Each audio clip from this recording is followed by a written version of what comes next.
pour ce dimanche. Alors, en ce qui concerne les salles, pourquoi nous prions Dieu? Ce week-end, j'ai encore cherché, j'ai appelé des gens concernant la salle. Nous ne décidons pas toujours d'où nous voulons aller. Hein? Donc, quand on demande pour la location de la salle, on dit, voilà, il y a une salle libre. Moi, je m'attendais à ce que l'on soit dans la salle de derrière. Et puis, quand j'ai appelé hier pour qu'on puisse venir déposer des instruments, non, vous êtes sur la salle Paris, c'est là on l'appelle Paris. C'est grandiose. Il dit, vous êtes dans la salle Paris. Je dis, c'est quoi ça, la salle Paris? Ah, vous avez déjà utilisé cette salle une fois. Parce que derrière, elle sera utilisée par une certaine association, ainsi de suite. Bon, de toute façon, chaque fois que nous venons, quelle que soit la salle qu'on nous offre, comme on n'a pas encore de salle à nous propre, nous devons prier pour sanctifier, pour annuler tout ce qui a été fait, ce qui a été fait. Ce matin, José m'a appelé pour me dire, mais on a oublié le pied où tu mets la Bible pour prêcher, mais l'autel a un autre pupitre sur lequel j'allais dire, pour qu'on voit, tu sais, le pupitre de l'autel, puis j'ai dit non, ce pupitre-là, je ne sais pas ce qu'on fait dessus. Amen. Par contre, c'est là, même quand c'est cassé un peu, tu vois, même quand c'est cassé un peu, mais c'est sanctifié. Amen. Parce qu'avec le Seigneur, tout ce qu'on utilise pour le Seigneur est sanctifié. Amen. Même si ça dérive, même si c'est comme ça, tant que ça peut encore tenir, quand c'est utilisé pour la gloire de Dieu, c'est puissant. Amen. Je dis, on met dans la voiture, on amène ça. Alléluia. Alors, ce dimanche, déjà c'est le dimanche de l'Agapé. On est content. On se met ensemble. Tu es prêt dans la voiture? On va faire l'Agapé dans la voiture?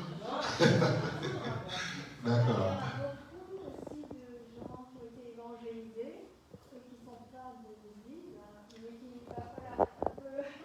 Voilà, donc en fait, l'Agapé a pour rôle de... L'Agapé, c'est de l'évangélisation, presque. Déjà, c'est une manifestation de l'amour entre frères. Et entre frères, nous allons nous retrouver ensemble. Nous allons passer un moment ensemble. Nous allons passer un moment ensemble. Mais il y aura des frères et sœurs qui n'ont peut-être jamais été dans une église évangélique, qui n'ont peut-être jamais été évangélisés, mais qui sont invités. Même si c'est une seule personne, ça veut dire que pour nous, c'est un objectif de parler de Christ. Il ne faut pas marteler Christ, il faut parler de Christ.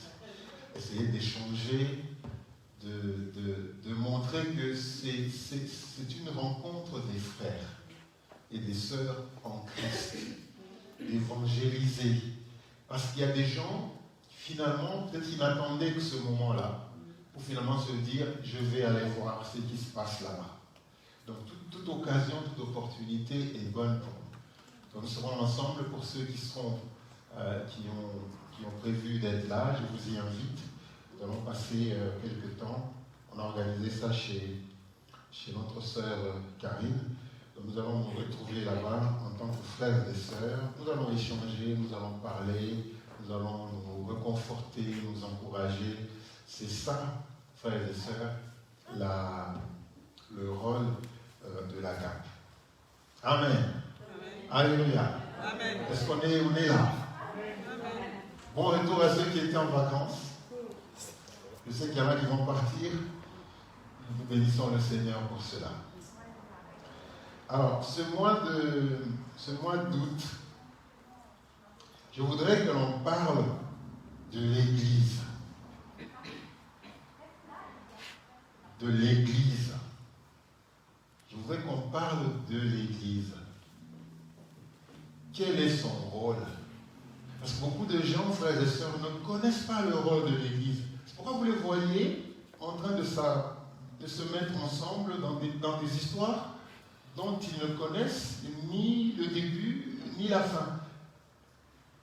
Je ne comprends pas comment est-ce que les gens ont facile à écouter un message qui n'a rien à voir avec la vie. Un message qui n'a rien à voir avec la paix et la joie. En fait, ce qui arrive, c'est que les gens ressentent un vide dans leur cœur. Ils ressentent un vide et ils vont chez n'importe qui peut leur donner, leur parler d'une soi-disant spiritualité. Et c'est fini. Nous devons, nous, enfants de Dieu, être, à mon avis, peut-être un peu plus efficaces. Parler de Christ à tort et à travers. Pour que les gens entendent. Parce que les gens à l'extérieur, ils ont un vide. Ils ont envie d'entendre quelque chose. Et souvent, ils tombent sur la mauvaise personne. L'ennemi a planté ses pions dans beaucoup d'endroits, ce qui fait que ce n'est que la voix de l'ennemi qui est entendue. Nous aimons beaucoup nous réunir ensemble. Les chrétiens se réunissent ensemble. Ils veulent être ensemble. Nous devons plutôt aussi nous décider à sortir, à aller et à se dire, je bénis le Seigneur pour les sœurs et les frères qui vont faire l'évangélisation en déposant des invitations dans les boîtes aux lettres. Donc nous devons nous décider à sortir et aller rencontrer des personnes, à oser. Parce que parler de Christ, il faut aussi avoir la foi pour parler de Christ. Il faut oser. Beaucoup d'entre nous ne voulons pas oser. Nous sommes très efficaces lorsque nous sommes entre nous. Mais quand il s'agit de l'extérieur, nous sommes un peu réservés. Du coup, vous voyez que des salles se remplissent pour entendre des choses qui n'apportent pas la vie. Par contre, là où il y a la vie, les gens ne veulent pas venir. Donc nous allons parler du rôle de l'Église. J'ai déjà parlé quelques fois de ça. C'est quoi déjà une Église? C'est quoi le rôle de l'Église locale? Cette Église ici, l'Église locale, quel est son rôle, frères et sœurs? Quel est le rôle de l'Église locale? Est-ce qu'elle est importante? Parce que beaucoup pensent que l'Église locale n'est pas importante. Beaucoup pensent que moi j'appartiens à l'Église universelle. Ça veut dire qu'aujourd'hui je peux être là, demain je peux être dans une autre, et le lendemain dans une autre, et ainsi de suite. Je circule, je visite là, je visite là, je visite là. Je suis un visiteur. Je visite. Je visite les églises. J'entends un bon message ici. Un peu comme un repas. Les églises ne sont pas des restaurants. Les églises ne sont pas de restaurants, frères et sœurs. Je vais dans celui-là, il y a un menu. C'est un restaurant italien. Là-bas, c'est un restaurant chinois. Ici, c'est un restaurant africain. Donc, je vais ici, on me donne la carte. Je regarde, aujourd'hui, ici, on fait comme ça. Ici, on fait la louange comme ça. Ok. Et puis, je vais dans une autre. Là-bas, c'était pas comme ça. Là-bas, c'est comme ça. Je connais toutes ces choses. Je connais les cartes. Je peux te dire, si tu vas là-bas, c'est comme ça. Si tu vas là, c'est comme ça. Si tu vas de l'autre côté, c'est comme ça. C'est pas ça le rôle de l'église locale. Et chacun d'entre nous doit appartenir à une église locale. C'est important, je vous donnerai les raisons pour lesquelles c'est important d'appartenir à une église locale. Aujourd'hui, il y a beaucoup d'orphelins. Il y a beaucoup d'orphelins spirituels, frères et sœurs. Il y a beaucoup d'orphelins spirituels qui sont délaissés presque, qui ne savent pas où aller. De fois qu'ils n'attendent qu'un frère vienne leur dire « Viens ici ». Il y a beaucoup d'orphelins, frères et sœurs, spirituels. Dans une église locale, nous devons avoir des responsabilités. Il doit y avoir un engagement. Je vous expliquerai pourquoi. faut qu'il y ait un engagement. Cela, c'est mon église. Tu dois être capable de dire ça. Ça, c'est mon église. C'est à cette église-là que je participe. C'est là-bas que nous menons des projets d'évangélisation. C'est là-bas que nous voulons être effectifs.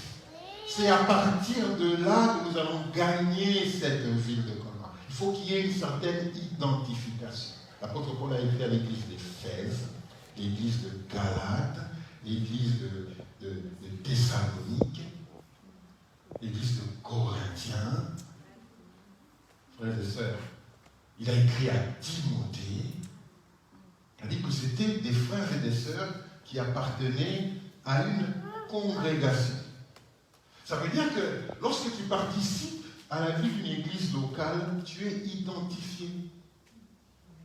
Tu es identifié. Les problèmes qu'avaient les Corinthiens, ce n'est pas les mêmes qu'avait l'église de Galate. Ce n'est pas les mêmes problèmes que les Thessaloniciens avaient. Ce n'est pas les mêmes problèmes que les Romains avaient. Maintenant, si toi tu voyages de Rome, de Thessalonique, de Galate, d'Éphèse, on ne te situe pas. Même quand le Seigneur veut t'envoyer un message, il envoie où? Il y aura un jour où Dieu veut te bénir, Dieu t'a envoyé un message à Galate, toi tu es à Thessalonique. Le message te concernait, il est à Galate, mais toi, à ce moment-là, toi tu es à Thessalonique. Donc il est important, frères et sœurs, d'avoir une église locale. Nous allons lire dans le livre d'Éphésiens, chapitre 2. «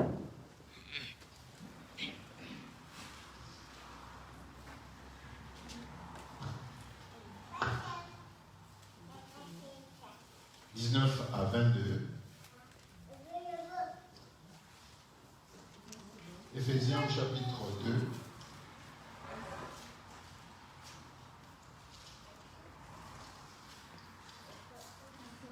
Si tu as trouvé, tu peux lire. Ainsi donc, vous n'êtes plus étrangers, ni des gens du dehors, mais vous êtes concitoyens des saints, gens de la maison de Dieu. Vous avez été édifiés sur le fondement des apôtres et des prophètes, Jésus-Christ lui-même étant la pierre angulaire. Amen. Donc, l'apôtre Paul est en train de dire à l'église locale d'Éphèse, il leur dit, 19 à 22, ainsi donc, vous n'êtes plus des étrangers, ni des gens du dehors, mais vous êtes concitoyens des saints. Vous, les gens d'Éphèse, vous, les gens de l'église Éphèse, vous n'êtes pas des étrangers. Pourquoi? Parce que vous avez un lieu. Parce que votre église, c'est à Éphèse. Donc vous n'êtes plus étrangers. Si on visite ou si on est membre de plusieurs, on n'est pas forcément présent. Donc on est étranger. J'ai déjà dit à quelques frères et à quelques sœurs que il m'est toujours difficile, lorsque j'ai choisi une église, d'aller ailleurs. Par exemple, je ne suis allé que dans 2 églises. Ici à Colmar, ça veut dire celle-là et celle où j'étais avant. Même si j'ai reçu beaucoup d'invitations pour aller ailleurs, j'ai toujours du mal à abandonner ma maison pour aller ailleurs. Et d'ailleurs, je pense que c'est difficile aussi pour moi parce qu'il est toujours difficile de me bouger en fait. Même pour déménager, il est toujours difficile à déménager. C'est-à-dire que moi, si je suis quelque part, j'ai l'impression qu'il faut que je reste là. Il faut qu'on me pousse. Non, maintenant ici on est fatigué, maintenant il faut que l'on aille là. Ça c'est un peu en moi. Mais en termes d'église, je suis fidèle à l'église locale, parce que je sais que c'est là que je suis nourri, c'est là que je suis, c'est là qu'on me connaît, c'est là que j'ai une famille, c'est là que j'ai une famille. Là, quand je dors, je suis sur le lit, je suis en train de penser à des frères et à des sœurs. J'ai une famille pour qui je dois prier. Et je sais que cette famille-là aussi prie pour moi. N'est-ce pas merveilleux? N'est-ce pas glorieux de savoir qu'on a une famille et il y a quelqu'un qui prie pour nous? Même quand on est fatigué. Parce qu'il arrive de fois que l'on soit fatigué, que les choses nous fatiguent. Mais on sait que comme on est une famille, eh bien, quelqu'un est en train de prier pour nous. Donc, vous n'êtes pas des étrangers ni des gens du dehors, mais vous êtes concitoyens des saints, gens de la maison de Dieu. Dieu a une maison. Dieu a une maison. Et dans cette maison, il y a beaucoup de frères et des sœurs. L'Église fait partie de la maison de Dieu. Où est la maison de Dieu? L'Église, c'est la maison de Dieu. Nous le verrons.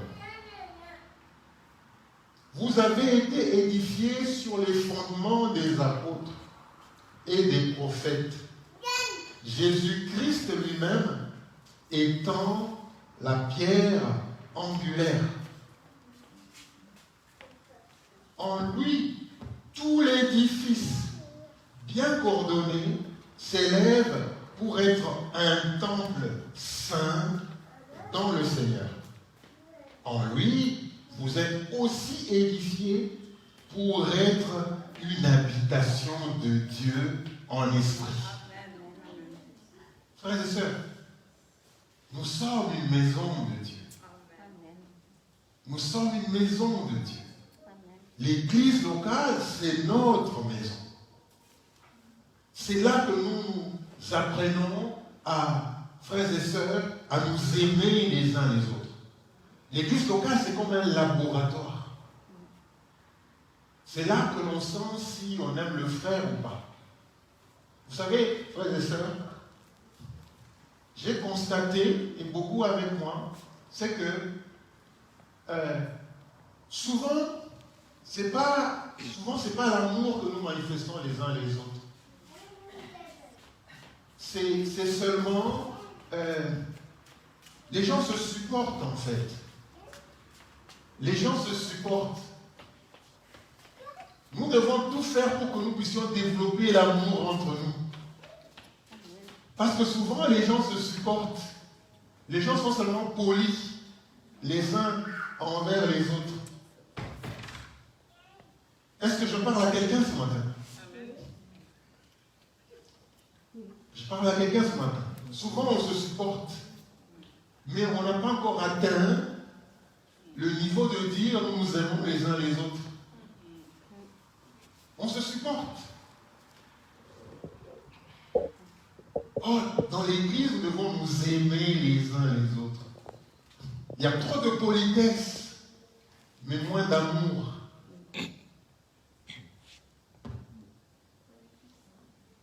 Voilà. Il y a trop de politesse entre nous. Il y a trop de politesse dans l'église. L'église locale est censée être le terrain d'amour. Et l'amour va au-delà de la politesse. L'amour va au-delà de juste se supporter. L'amour, ça vient du cœur. La politesse, c'est dans la tête. C'est les bonnes habitudes. Non, on ne dit pas comme ça aux gens. On ne parle pas comme ça aux gens. Il faut l'accepter comme ça. Il est comme ça, il faut l'accepter. Mais il n'y a pas l'amour, en fait. C'est juste, on se supporte, on s'accepte. Mais se témoigner l'amour, ben non. Il y a par exemple des gens qui disent je ne veux pas que les gens viennent chez moi pour que je n'ai pas à aller chez eux non plus. Mais là, on a l'église. Or, la Bible nous dit il faut aimer l'hospitalité. Parce que, à cause de l'hospitalité, d'autres ont reçu des anges chez eux. Amen. Comprenez? À cause de l'hospitalité, beaucoup ont reçu des anges chez eux. Mais on est trop superficiel en fait. Nous devons apprendre à nous aimer. S'aimer, ça veut dire les problèmes de l'autre sont mes problèmes. Je compatis avec lui. Quand l'autre souffre, je souffre. Quand l'autre est malade, c'est comme si je l'étais aussi. Les informations par rapport aux autres doivent être comme des nouvelles. Ah, aujourd'hui, il y a eu 10 000 contaminés. Ah, d'accord.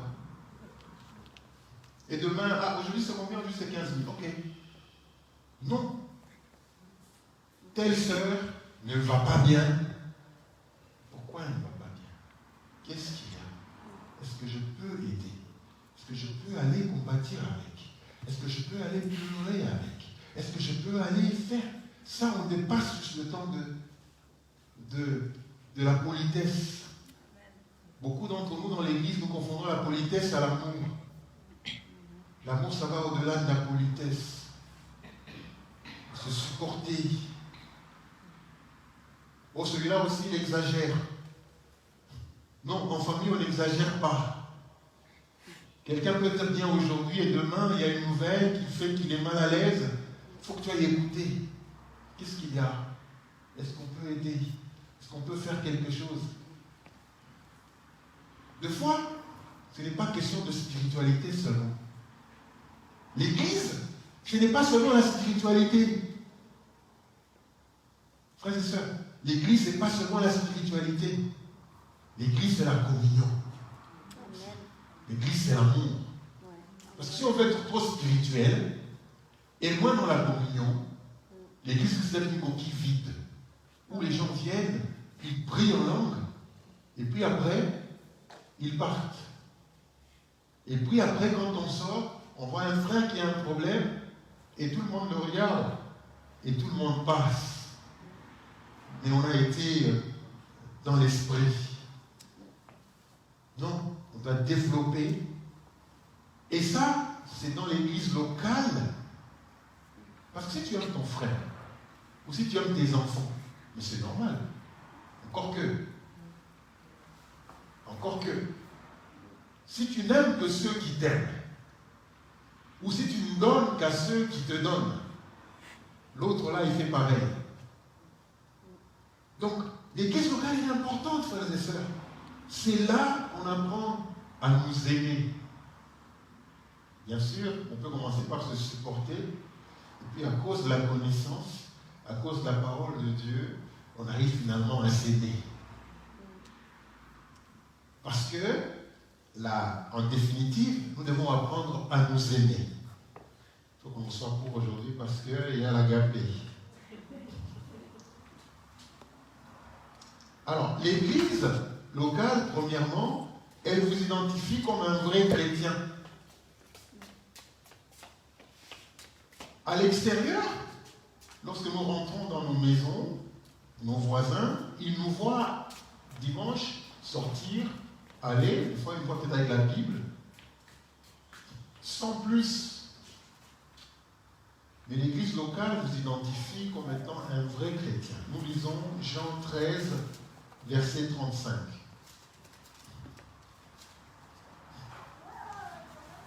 Jean 13, verset 35.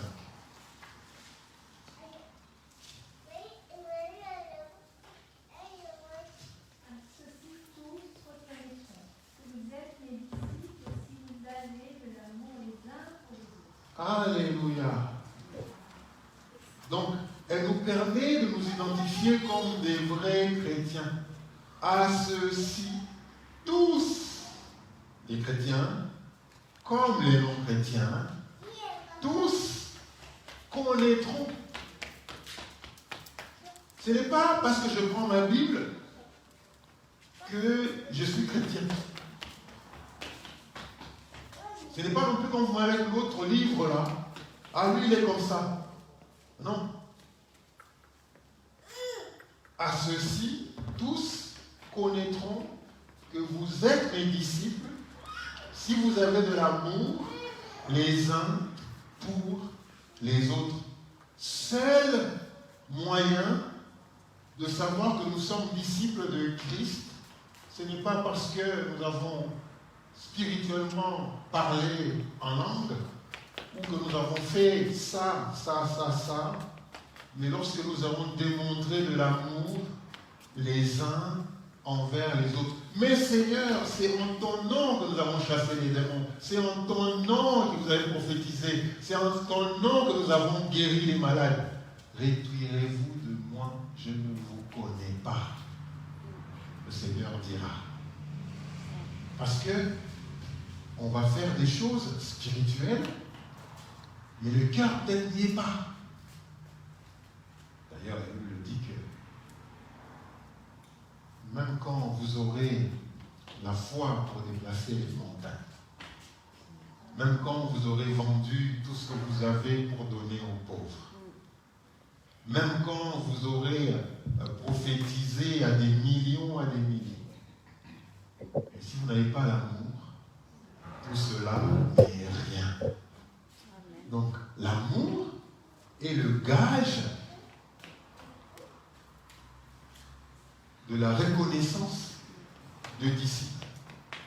Si j'ai l'amour pour le frère, pour la sœur, et l'église locale nous aide à témoigner de cela. Pas seulement nous supporter, pas seulement être polis, mais à nous aimer vraiment. Quand je dis je t'aime vraiment. Je ne dis pas de la bouche, mais dans mon cœur, il n'y a rien. Il y a eu beaucoup de paroles qui étaient des paroles sans substance. Vraiment, ça vient du cœur. Donc, l'église locale, qui est la famille spirituelle, nous avons des familles biologiques et nous avons aussi une famille spirituelle. Il y a beaucoup de membres. Je préfère la famille spirituelle que la famille biologique. Parce que, si je parle de moi, ma famille biologique, il y a des gens qui me ressemblent. Par contre, ma famille spirituelle, j'ai tout le monde. J'ai tout le monde. Et vous êtes ma famille spirituelle, frères et sœurs. Mais nous sommes bénis. Nous sommes bénis. C'est des grosses familles. Et aujourd'hui, nous allons le démontrer. Par la carte, la famille va se retrouver, va partager quelque chose ensemble. Nous allons le témoigner, notre amour. Il y aura des frères qui seront là. Et ils verront et ils diront à ceux-ci, tous connaîtront qui sont les disciples de Christ. Si vous avez de l'amour les uns pour les autres, on aura des sourires sur le visage. On va se sourire. Covid, on devrait se prendre dans les bras. Il dit, ma soeur, je t'aime. Mon frère, je t'aime. Tu es mon frère. Alléluia. Nous devons le témoigner. Donc, ça nous aide à nous identifier. Et puis, l'église locale nous aide à sortir de notre solitude égoïste. Quelques-uns d'entre nous sont toute la semaine chez eux. Et vous ne pouvez pas imaginer combien ils attendent le dimanche. Parce qu'ils savent que ce jour-là, je vais avoir de l'énergie. La parole de Dieu sera déposée dans mon cœur. Je rentrerai avec les sourires des frères. Maintenant, quand on sourit, on ne voit même pas à cause des masques. On ne voit pas. On commence presque à s'oublier, presque. Mais les sourires, c'est des choses qui restent. Lorsque tu rentres chez toi, tu commences à penser au culte. Ah, celui-là, il était là, je l'ai vu sourire. Celui-là, il était là, je l'ai vu chanter avec joie. Celui-là, il était là, il était un peu triste, mais puis après, il a commencé à sourire. Ainsi de suite. Celui-là, il était un peu souffrant. Mais on a vu que quand il est rentré dans la salle, il était comme ça. Ça vous arrive? Mais moi, ça m'arrive. Après le culte, on suis à la maison, la lève de temps, je commence à réfléchir. Ah, que celui-là, il était là. Celui-là, il était là. Je l'ai vu sourire. Il a chanté. C'est ça la famille. Frères et sœurs. C'est ça la famille. Ce qui se passe ici doit nous donner de la joie. Ce qui se passe entre frères doit nous donner de la joie. Frères et sœurs, doit nous donner de la joie parce qu'on est une famille. Donc, ça doit nous faire sortir de notre solitude égoïste. Lorsque nous lisons 1 Corinthiens 12, 1 Corinthiens 12, versets 25 à 26,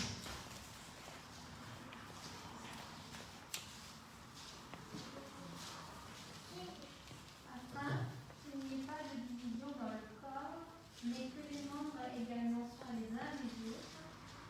Et si un membre souffre, tous les membres souffrent avec lui. Si un membre est honoré, tous les membres se réjouissent avec lui. Vous êtes le corps de Christ et vous êtes ses membres, chacun. Amen. N'est-ce pas que c'est puissant ça? Frères et sœurs, c'est puissant. Et il le dit, afin qu'il n'y ait plus de division dans le corps, mais que les membres également soient les uns des autres. Et si un membre souffre, tous les membres souffrent avec lui. Et si un membre est honoré, tous les membres se réjouissent avec lui. Ça veut dire en d'autres termes que dans la famille de Dieu, dans l'église locale, quand Dieu bénit un frère ou une sœur, c'est notre bénédiction à tous. Et nous devons nous réjouir. Nous devons même fêter, si vous voulez. Et quand un membre souffre, nous tous nous souffrons avec. Quand un membre est honoré, nous sommes tous honorés. Tous les membres n'ont pas la même valeur. Nous parlerons ça prochainement. Ils n'ont pas les mêmes fonctions. 26. Et si un membre souffre, tous les membres souffrent avec lui. Et si un membre est honoré, tous les membres se réjouissent avec lui. Il ne doit pas y avoir de jalousie dans l'église. Ce n'est pas concevable. Ce n'est pas concevable que dans l'église, il y ait de la jalousie. Ce n'est pas concevable. C'est loin d'être une famille. Ce n'est pas concevable. Dans l'église de Dieu, lorsqu'un frère est honoré, nous tous nous sommes honorés. Lorsqu'un frère est guéri, ou lorsqu'il est béni, nous tous, nous nous réjouissons de la bénédiction du frère. Parce que nous savons que aujourd'hui, c'est le frère, demain, ça sera la sœur. Donc, nous sortir de cet isolement et commencer à penser à une famille qui est celle-là. Frères et sœurs, n'est-ce pas que c'est bien? Amen.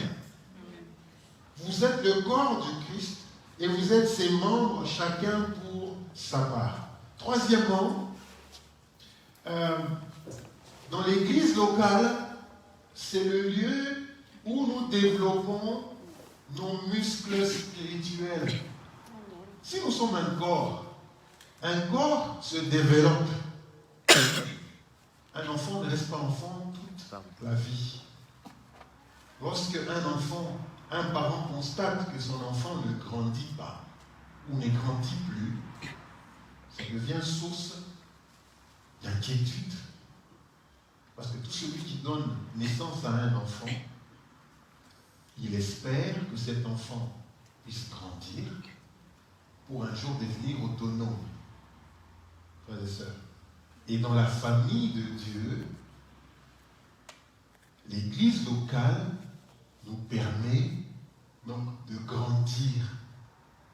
Quand on a commencé, on était à ce niveau-là.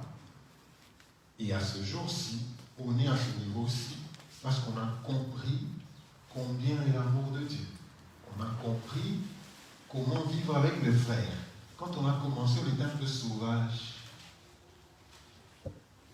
On était un peu sauvage. Quand quelqu'un nous disait quelque chose, on répondait avec force. Quand quelqu'un essayait de nous contrarier, et bien on répondait. Mais depuis qu'on connaît Christ, quand le voisin venait et qu'il coupait des choses qui ne nous plaisaient pas et qu'il laissait de la saleté chez nous, on sortait. Qu'est-ce qui se passe ici? Et on parlait au voisin, on lui disait les choses. Mais lorsque Christ a commencé à travailler, on a commencé à être adoucis. Les gens vont se dire, mais on ne comprend pas, tu deviens douce ces jours-ci. On ne comprend pas, tu es doux, tu n'étais pas comme ça. Tu étais un peu sauvage. Qu'est-ce qui se passe? Je dis non, il y a quelque chose qui se passe. Dieu m'a transformé. Et c'est dans l'église locale, en vivant avec les frères et les sœurs, que toutes nos habitudes, qui étaient des attitudes dures, commencent à se ramollir, commencent à devenir un peu plus douces, un peu plus calmes. On ne riait pas tout le temps, on commence à avoir un sourire. Pas de sourire éphémère, parce qu'il y a plein de gens de sourires éphémères. Quand des gens ont envie de sourire, et puis une fois que tu as tourné, on pense déjà à autre chose. Nous, on doit se sourire, on se regarde dans les yeux, on se sourit, un sourire qui vient du cœur, pour démontrer que nous aimons, frères et sœurs. Même quand il y a un masque, les yeux peuvent sourire. Les yeux peuvent sourire. Alléluia. Donc ça nous permet effectivement de grandir spirituellement. De la même manière que le corps physique se développe, frères et sœurs, le corps spirituel aussi se développe. Le corps spirituel se développe aussi.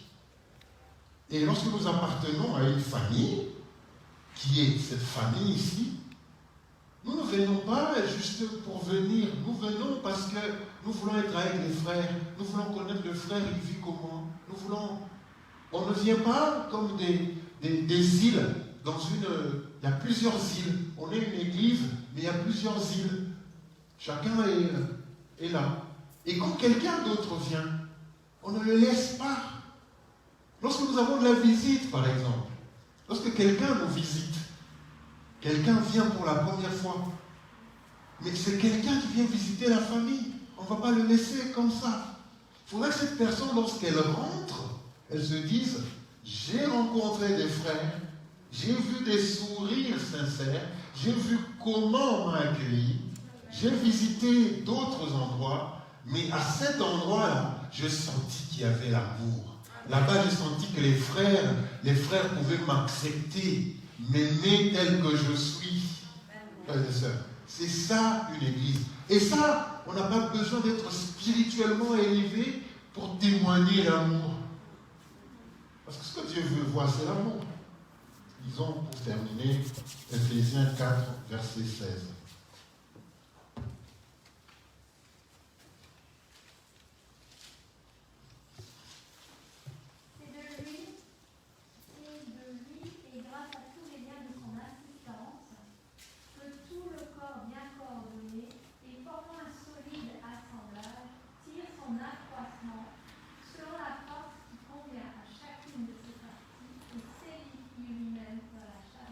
Amen. C'est de lui et grâce à tous les liens de son assistance, de lui donc au Christ, que tout le corps, donc ici, bien coordonné et formant une solide assemblage, tire son accroissement selon la force qui convient à chacune de ses parties et s'édifie lui-même dans l'amour. Est-ce que vous comprenez ça, frères et sœurs? C'est de lui, grâce à tous les liens de son assistance, donc Christ, que tout le corps, la famille que nous sommes, bien coordonné et formant un solide assemblage, tire son accroissement, donc le corps tire son accroissement selon la force qui convient à chacune de ses parties et s'édifie lui-même dans l'amour. L'amour est la sève qui doit faire grandir cette famille. L'amour doit circuler entre nous. L'amour doit nous unir. Le même amour doit traverser mon cœur. Il passe par le cœur de Karine, de Daniel, Alice, et ainsi de suite. Le même amour. C'est pourquoi lorsque le Seigneur Jésus-Christ est sorti, il a trouvé, un maître est sorti, il a trouvé des gens qui ne faisaient rien. Il leur a dit, mais qu'est-ce que vous faites? Ben, venez travailler à ma ville. À 7 heures, il est sorti. À 9 heures, il est sorti. Il a trouvé l'être faim. Mais vous faites quoi, vous? Ah ben non, mais nous, on ne sait pas. Venez travailler. À 12 heures, il sort, il en trouve encore. Vous faites quoi? Eh ben, nous, on ne sait pas. Ben, non, mais venez travailler. À 15 heures, pareil. À 15 heures, à 18 heures, pareil, il sort. Quand il fallait payer, ceux qui avaient commencé en premier espéraient avoir plus. Oui, mais comment se fait-il que nous, on a commencé plus tôt et on a le même salaire? Mais comment se fait-il que nous, on a commencé à telle heure? Eux, ils ont commencé seulement à la dernière heure, mais ils sont pareils que nous.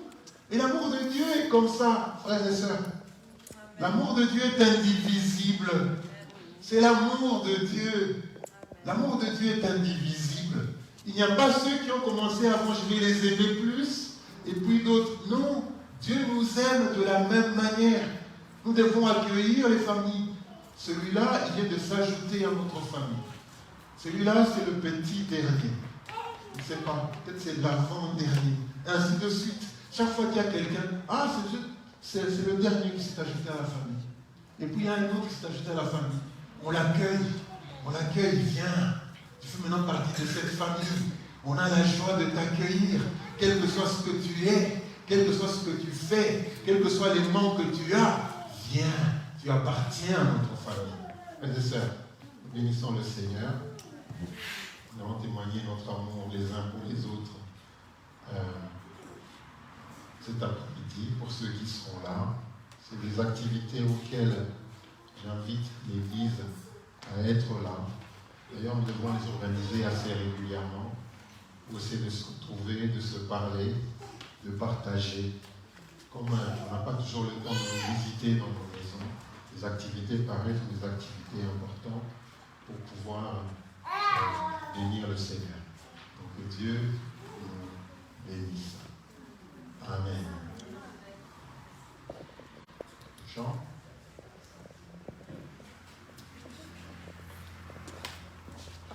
Je sais pas plus sur